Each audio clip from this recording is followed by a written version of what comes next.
नमस्कार, मैं आपका अपना नितिन विजय फिर से आया हूँ। नीट 2025 का मुद्दा बहुत इंपॉर्टेंट अभी चल रहा है, पर बच्चों के मन में बहुत सारी चिंताएं भी चल रही हैं।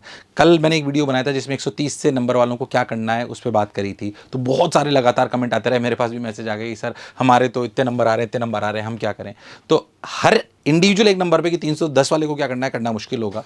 पर 130 से 300 वाले बच्चों को क्या करना चाहिए, 300 420 वाले को क्या करना चाहिए, क्योंकि 420 वाले के ऊपर पे इस बार चांसेस है, क्योंकि कट ऑफ काफ़ी कम जाने के चांसेस हैं। अगर कट ऑफ भी हमने एक रिवाइज वीडियो में बना रहे हैं और पूरी एक रिवाइज हम रैंक लिस्ट निकाल चुके हैं, आपको नीचे लिंक में दिखाई दे जाएगा। अगर आपको नंबर्स को लेके कन्फ्यूजन है कि मेरी किस रैंक पे क्या आएगी, तो 420 के ऊपर वालों के लिए ज़्यादा वो कारगर होगा। 420 के नीचे वाले जितने भी लोग हैं जो जनरल कैटेगरी में हैं, ओबीसी में है, ईडब्ल्यूएस में है, जो 12th के साथ थे, फर्स्ट ड्रॉप, सेकंड ड्रॉप था, थर्ड ड्रॉप था, इस पूरी टेबल को मैं भरने वाला हूं। तो ये जो सलाह है मेरी, बार बार मैं आपसे कहता हूं कि ये शिक्षा से प्रेरित है, स्वार्थ से प्रेरित नहीं होगी, पर जो सही सलाह होगी। फिर भी कई लोगों को लगेगा कि यार ये तो कोचिंग चलाते हैं इसलिए ऐसा करते हैं, बट ऐसा बिल्कुल नहीं है। जो वास्तविकता में बच्चों को करने चाहिए, क्योंकि हमने कई तरह के बच्चे देखे हैं, कई सालों में देखे हैं, और ये मेरी व्यक्तिगत अलग सलाह नहीं है। जो मैं आपको दिखाई दे रहा हूँ, जो मेरे पेपर पर लिखा हुआ है, ये बहुत सारे टीम मेंबर्स के साथ जो हम बैठकर काम करते हैं, उस पर डिस्कशन होता है कि अच्छा ये सलाह अपने को बच्चे को देनी चाहिए। खैर, इस पूरे वीडियो में मैं जब सलाह दे रहा हूँ तो दो शब्दों का मैं प्रयोग करूंगा। वो दो शब्दों का वास्तविक मतलब क्या होगा वो मैं आपको पहले बता देता हूँ। मैं आपको एक तो प्रयोग करूंगा कि तैयारी करी, मैं उस जो आपको पीछे दिखाई दे रहा है वो मैं आपको अभी आपको समझ में आएगा। तो दो शब्दों का मैं प्रयोग करूंगा, तैयारी करी। तैयारी करी वाली जो कहानी है इसको आपको समझना पड़ेगा। तैयारी करी की मेरी डेफिनेशन क्या है, इसका डेफिनेशन ये है कि आपने 80% से ज़्यादा क्लासेस करी। अमूमन मैं मानता हूं कि ऑफलाइन करी होंगी, अगर ऑनलाइन भी करी है और 80% से ज़्यादा करी है, प्लस नोट्स सबके बनाए हैं। 10,000 के बैच की भीड़ में आपने टीवी की तरह इसको नहीं देखा है, उसे मैं तैयारी नहीं मानता। और कम से भी कम आपने 10,000 से ज़्यादा सवाल करे हैं, ग्रेटर देन, तो मैं आपको तैयारी करा हुआ मानता हूं। तो इस शब्द का प्रयोग मैं करूंगा कि तैयारी करी। तो मैं आपको पहले बता रहा हूं। दूसरी बात, जो तैयारी करी के बाद जो मैं एक शब्द का प्रयोग और करूंगा वो है पक्का यस इस वीडियो में। तो पक्का यस का क्या मतलब है कि पक्का यस का मतलब कि जब मैं बोलूं पक्का यस आपको करना चाहिए, तब जब आपके अंदर जोश है कि आप ये करना चाहते हो। सेकंड, आप किसी से इन्फ्लुएंस, विदाउट इन्फ्लुएंस ये डिसीजन ले रहे हो, विदाउट इन्फ्लुएंस या प्रेशर। और प्रेशर पेरेंट का हो सकता है, बड़े भाई का हो सकता है, ताऊ जी ताई जी का हो सकता है, तब मैं मान रहा हूं आपको, तब वो पक्का यस है। किसी के प्रेशर में, इन्फ्लुएंस में खुद के करने की इच्छा नहीं है या जोश भी नहीं है आप में, तो फिर वो पक्का यस नहीं है। ये दोनों बातें इसलिए बोली क्योंकि बच्चे नहीं तो कई बार उससे कंफ्यूज हो जाते हैं। तो आपको खुद का निर्णय स्वयं लेना है, तो जाहिर सी बात है स्वयं लेना भी पड़ता है, बट आपको जो सलाह दे रहा है उसको भी पता होना चाहिए कि बच्चे की मनस्थिति क्या है। तो आप पहले अपनी मनस्थिति को जज करिए, फिर इस बात को बात करेंगे। तो मेरे हिसाब से मैं क्लियर हूं कि मैं क्या कहने वाला हूं। वीडियो कोई मोटिवेशनल या इंस्पिरेशन वीडियो नहीं है, काम की बात है, लॉजिकल डिस्कशन कर रहा हूं। जैसे कि मैंने एक वीडियो और भी बनाया था कि अब रोना धोना बंद कर दीजिए। वो मैंने इसलिए बनाया था ताकि बच्चे क्या काम एंड कंपोज मन से डिसीजन नहीं ले पाते हैं। तो काम एंड कंपोज मन से डिसीजन लोगे, सोच समझ के लोगे, तो अपने जीवन का निर्माण अच्छे से कर पाओगे। खैर, इस बात को यहीं रोकते हैं। अब बात करते हैं जिसके लिए हम यहाँ पे आज इकट्ठे हुए हैं, कि अगर मेरे 130 से लेकर मार्क्स 300 के बीच में है, मैं जनरल, ओबीसी या ईडब्ल्यूएस कैटेगरी का हूं, ध्यान सुनना, 130 से 300 के बीच में है, और आपके नंबर ये और 12th के साथ हो आप, तो मेरा पक्का यस है, करिए, कोई फर्क नहीं पड़ता इससे। अभी आप पक्का यस है, टीम ने बोला नहीं पक्का यस करना चाहिए, क्योंकि पेपर टफ भी था, कोई फर्क नहीं पड़ता। SC ST अगेन पक्का यस है, लॉजिकल है। पक्का यस किस बात का, आपको रिपीट करना चाहिए। पर फिर मैं बोला पक्का यस कब, जब खुद के मन की इच्छा हो, इसलिए मैंने पक्का यस की डेफिनेशन आपको अलग से दी है। पक्का यस का मतलब अगर आपके मन में जोश है, आप वाकई डॉक्टर बनना चाहते हो, किसी के इन्फ्लुएंस और प्रेशर में नहीं कर रहे हो, तब, वरना नहीं। वरना विकल्प ढूंढना चालू कर लीजिए। कौन से कॉलेजेस, उसके लिए भी हमने वीडियो बना रखी है, कौन से colleges, B pharma, D pharma, veterinary, BHMS, forensic science, बहुत बायोटेक्नोलॉजी, बहुत सारे विकल्प हैं। ऐसा नहीं है कि सिर्फ इसी से बात बनेगी। हाँ, डॉक्टर बनने का सपना है और मन में जोश है तो पक्का यस है, नहीं है तो बहुत सारे विकल्प है। उसके लिए नीचे लिंक में आपको वीडियो दिखाई देगा, जो मैंने भी बहुत सारी चीजें कर रखी हैं, वो उसमें सिर्फ आपको पता पड़ेगा एक बेसिक तरीके से कि आपको कौन कौन सी तैयारी करनी चाहिए। उसमें से 3-4 विकल्प ढूंढ लो, फिर उन पर और रिसर्च करो। उस वीडियो में पूरी रिसर्च नहीं मिलेगी, सिर्फ ये पता पड़ेगा कि हमारे पास क्या क्या विकल्प हैं। ठीक, पक्का यस की अपन ने बात कर ली। अगर अपन बात करें फर्स्ट ड्रॉप और आपके इतने नंबर आए, 1 या 2 ड्रॉप आप ले चुके हो, तो थोड़ा सा इंट्रोस्पेक्ट करना पड़ेगा खुद को।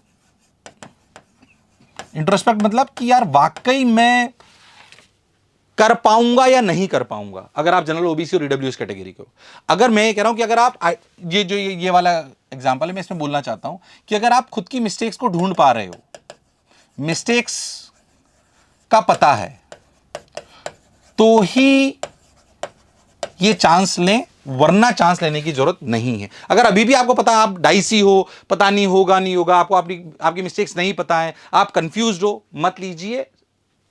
साल भी इंपॉर्टेंट होता है। मैं मान रहा हूं कि अगर साल को ढंग से यूटिलाइज करके आप आईआईटी या मेडिकल में चले जाओ तो बहुत फायदे का होता है। मैंने भी ड्रॉप लिया था, मुझे पता है उसकी क्या इंपॉर्टेंस है। बट अगर डाइसी हो तो मत लीजिए, प्लीज मेरी रिक्वेस्ट है, डाइसी हो तो मत लीजिए। हाँ, अगर आप SC ST हो और आप 300 के आसपास 250 के ऊपर हो तो मेरा फिर से कहना चाहूंगा कि आप इसमें अगेन मिक्स ऑफ ये वाली बात ही मैं आपको बोलूंगा, इंट्रोस्पेक्ट वाली, कि नहीं इंट्रोस्पेक्ट करिए फिर से। पर हाँ, इंट्रोस्पेक्शन में थोड़ा इसमें चांसेस और बढ़ जाते हैं सिलेक्शन के। तो जनरल EWS OBC के थोड़े कम रहते हैं, पर यहां पे भी चांसेस थोड़े ज्यादा बढ़ जाते हैं, इसलिए SC ST को अलग करा गया है। अगर मैं बात करूं आपके 130 से 300 के बीच में नंबर हैं और आप जनरल OBC EWS से ज्यादा कैटेगरी हो और थर्ड ड्रॉप से ज्यादा ले चुके हो, मैं इसको लाल कर देता हूं। ये मेरी तरफ से 100% क्रॉस है, नहीं करना है, ये नहीं करना है। तुमने 3 साल लगा दिए और अभी भी तुम्हारे यही नंबर है, कोई 150 200 या इतने मत करो, है ना। कुछ और ढूंढो। जो मैं आपको बोल रहा हूं, बहुत सारे विकल्प हैं जीवन में। हो सकता है कि हम, इसका मतलब नहीं आप असफल हो जाओगे, बिल्कुल नहीं है इसका मतलब आप असफल हो जीवन में। कोई एग्जामिनेशन तय नहीं करता कि हम सफल हैं कि असफल हैं। हमने शायद गलत ट्रैक चूज कर लिया, है ना, जो हमारा कप ऑफ टी नहीं था। हम कई बार अगर गलत ट्रैक पकड़ लेंगे, मुझे अगर बोल दिया जाए कि बहुत अच्छा फुटबॉल खेलो तो मैं नहीं कर पाऊंगा, जिम इंस्ट्रक्टर बन जाओ तो नहीं कर पाऊंगा। शायद मैंने शिक्षाविद बनने के लिए अपनी सही ट्रैक पकड़ी तो उसमें मैं अच्छा कर पा रहा हूँ क्योंकि मेरा उसमें इंटरेस्ट है। तो पहले सोचो कि मेरा क्या इंटरेस्ट है, उसके हिसाब से अपनी चीज़ों को चूज करो। मेरी तरफ से इसके लिए क्रॉस है। SC ST में अगर अपन बात करें तो मैं बोलूंगा कि कर सकते हो, इंट्रोस्पेक्ट करो, पर BSc के साथ करना, BSc प्लस अगर करना है तो BSc के साथ आप चांस लें। मतलब BSc मतलब मैं कह रहा हूं कोई अपने हाथ में कोई एक ऐसा रखें जिससे अपना पूरा साल खराब ना हो जाए। वो पैरेलल चलता रहे, ओपन जो कोर्सेज होते हैं उनसे भी होता है, ताकि हमारे पास एटलीस्ट 1 साल अगर हमें उसके बाद वो करना पड़े तो हमारा वो 1 साल खराब ना हो। ये बात का आपको ध्यान रखना है, ठीक है सर। अगर मेरे 300 से लेकर 420 के बीच में नंबर हैं तो मैं आपको इस पूरी प्रक्रिया बता दूं कि इसमें 320 से लेकर 420 तक है तो 1 2 और ये तीनों कॉलम, इन तीनों कॉलम में, इनफैक्ट इन चारों कॉलम में हमारा पक्का यस है। थोड़ा बड़ा लिख देता हूं, पक्का यस इन चारों में। फिर मैंने बोला पक्का यस की डेफिनेशन में दे चुका हूं, जोश आई होना चाहिए। अगर नहीं है, इच्छा नहीं कर रही है, तो फिर आप जो मैंने आपको बोला अपने विकल्प ढूंढना चालू कर दीजिए। ये सही और बिल्कुल ऑनेस्ट सलाह मैं आपको दे रहा हूं, बिना स्वार्थ से प्रेरित, बार बार कह रहा हूं, शिक्षा से प्रेरित ही आपको दिखाई देगा। 300 से 400 को रिपीट करना चाहिए। बार बार मैं पक्का ऐसे बोल रहा हूं कि आपको वापस तैयारी करनी चाहिए। लॉजिकल बात है, फिर आपको कैसे तैयारी करनी चाहिए, क्या आपके बेस्ट ऑप्शन है, उसके लिए भी मैंने एक वीडियो बना रखा है जो आपको लिंक में दिखाई देगा। नहीं देखा तो जरूर देखिए, किन 4 तरीके से आप तैयारी कर सकते हो। जो रिपीट करना चाहते हैं, फिर से बोल रहा हूं, जो नहीं करना चाहते हैं उनको क्या क्या करना चाहिए उसके लिए भी एक वीडियो है। जो बच्चे रिपीट करना चाहते हैं उनको कैसे करना चाहिए, मैं ऑफलाइन में पढ़ूं, ऑनलाइन में पढ़ूं, कैसे पढ़ूं, क्या 4 विकल्प हैं, वो भी मैंने ऑनेस्ट एडवाइस दी, उसको यहां नहीं बोल रहा हूं। उस वीडियो को आप जरूर देखिए। सर जो रिपीट करने वाले हैं कि उसमें अपनी क्या फीसेज लगेंगी, स्कॉलरशिप बहुत सारी मिलती है नंबर बेसिस पे, इन वाले बच्चों को बहुत अच्छी स्कॉलरशिप मिलती है। वो भी मैं अभी इसको यहाँ पे प्रमोट नहीं करना चाहता हूँ, बट आपको नीचे लिंक में दिखाई दे जाएगी कि हम भी कैसे स्कॉलरशिप देते हैं। वो एक सेकेंडरी बात है, पहले निर्णय लेना बहुत इंपॉर्टेंट है, उसके बाद उस निर्णय को सही कैसे करें, उसका क्या पाथ होना चाहिए, वो एक अलग बात है। तो यहाँ पे अपना पक्का यस है। अगर मैं बात करूं कि अगर 300 से 420 आप अगर हो तो मेरा वापस अगेन यहाँ पे जो आपका इन दोनों कॉलम के लिए जो मेरी आपसे सलाह है वो सिंपल ये है कि BSc और इक्विवेलेंट कुछ भी जो आप लेना चाहें, इक्विवेलेंट प्लस रिपीट के बारे में आप सोचें। और अगर नहीं, बिल्कुल आपकी इच्छा है कि नहीं यार मैं नहीं करना चाहता, तो जाहिर सी बात है कि आप अदर कॉलेजेस भी ढूंढ सकते हैं। पर फिर मैं आपको कह रहा हूं कि यहां पे ये निर्णय आपको थोड़ा और सोच के लेना पड़ेगा कि वाकई में थर्ड ड्रॉप के बाद मैं, मान लीजिए किसी के 400 नंबर रह गए हैं, तो अपन इसको कैसे कर सकते हैं। तो आशा करता हूं कि ये वाली जितनी भी बात मैंने आपको बोली है आपके लिए काम की रही होगी। अच्छा बच्चे, एक बात को लेकर और कंफ्यूज है, उस पर भी मैं एक वीडियो बना रहा हूं। किस बात को लेकर कंफ्यूज है कि सर पिछली बार तो मेरे नंबर 500 आए थे, इस बार तो कम रह गए। तो बच्चे खुद को जज नहीं कर पा रहे हैं, यार मैंने इंप्रूवमेंट करा भी नहीं करा कि मैं वहीं का वहीं खड़ा हूं।